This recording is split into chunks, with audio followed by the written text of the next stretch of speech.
दोस्तों, रितेश देशमुख एक comic time के लिए लोग उनकी तारीफ करते हैं, एक्टिंग भी ठीक ठाक ही कर लेते हैं, लेकिन ओवरऑल मिलाकर अगर उनका करियर देखा जाए तो एक फ्लॉप एक्टर की कैटेगरी में ही आते हैं।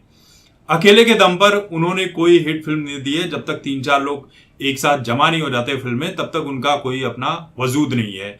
मतलब अर्जुन कपूर भी उनसे ठीक ठाक ही हैं, आप कह सकते हैं। अब लोग इस वक्त उन्हें इसलिए ट्रोल कर रहे हैं क्योंकि एक ऐसा बयान दे दिया है जिसके चलते सोशल मीडिया पर जबरदस्त तरीके से ट्रोलिंग की जा रही है। तो कहानी ऐसी है कि अपने भाई को जितवाने के लिए कैंपेनिंग कर रहे हैं। भाई जो इनका है वो कांग्रेस पार्टी से है और पिछली बार उसने चुनाव जीता था और इस बार भी चुनाव मैदान में खड़ा है। तो उसकी कैंपेनिंग के दौरान इन्होंने ऐसी सी बातें बोली जो इनके खिलाफ जा रही है और ये ट्रोलिंग का शिकार हो रहे हैं। लोग कह रहे हैं कि इसने भी उड़ता हुआ तीर ले ही लिया। तो रितेश देशमुख कहते हैं कि भगवान कृष्ण ने कहा है कि कर्म ही धर्म है और जो लोग कर्म नहीं करते हैं उन्हें ही धर्म का सहारा लेने की जरूरत पड़ती है। तो गीता के बारे में इनका ज्ञान तो भगवान ही जाने। भगवान कृष्ण भी कह रहे होंगे कि भैया जो तू बोल रहा है वो तू खुद करता है क्या?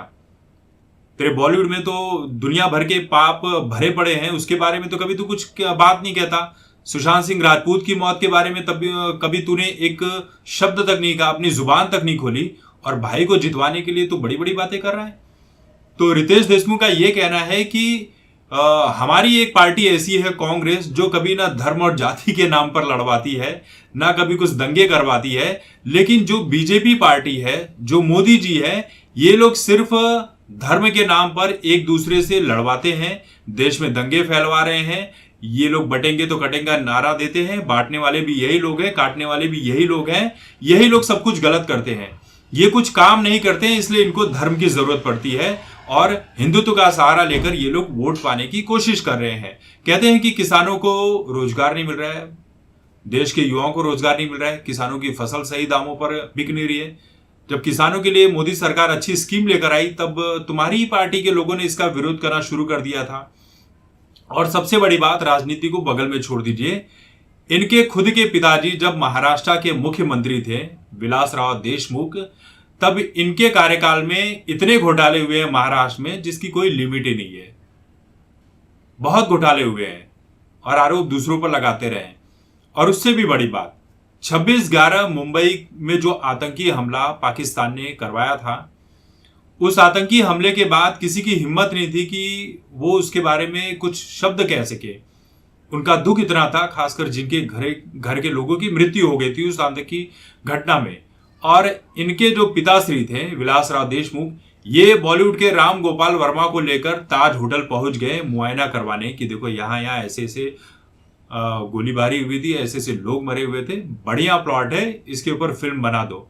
राम गोपाल वर्मा की जब ट्रोलिंग की गई उस वक्त मीडिया में मुद्दा उठाया गया कि विलासराव देशमुख ये क्या कर रहे हो, ये कोई एंटरटेनमेंट की दुनिया है, कोई फिल्म की लॉन्चिंग है जो आप लेकर पहुंचे हो राम गोपाल वर्मा को? तो राम गोपाल वर्मा ने कहा कि मैं इसके ऊपर कोई फिल्म नहीं बनाऊंगा, मैं एक दोस्त होने के नाते यहां पर आया हूं। बताइए, बॉलीवुड वालों से ऐसी दोस्ती की वो वहां पर पहुंच गए और राम गोपाल वर्मा ने कहा था फिल्म नहीं बनाऊंगा और उन्होंने बाकायदा फिल्म बनाई और उसके ऊपर पैसे भी कमाए। तो ये गिद्ध प्रजाति के लोग हैं, इनसे क्या ही उम्मीद कर सकते हैं। तो रितेश देशमुख जो अपने रील्स बनाते हैं वहीं तक रहें तो ज्यादा बेहतर होगा।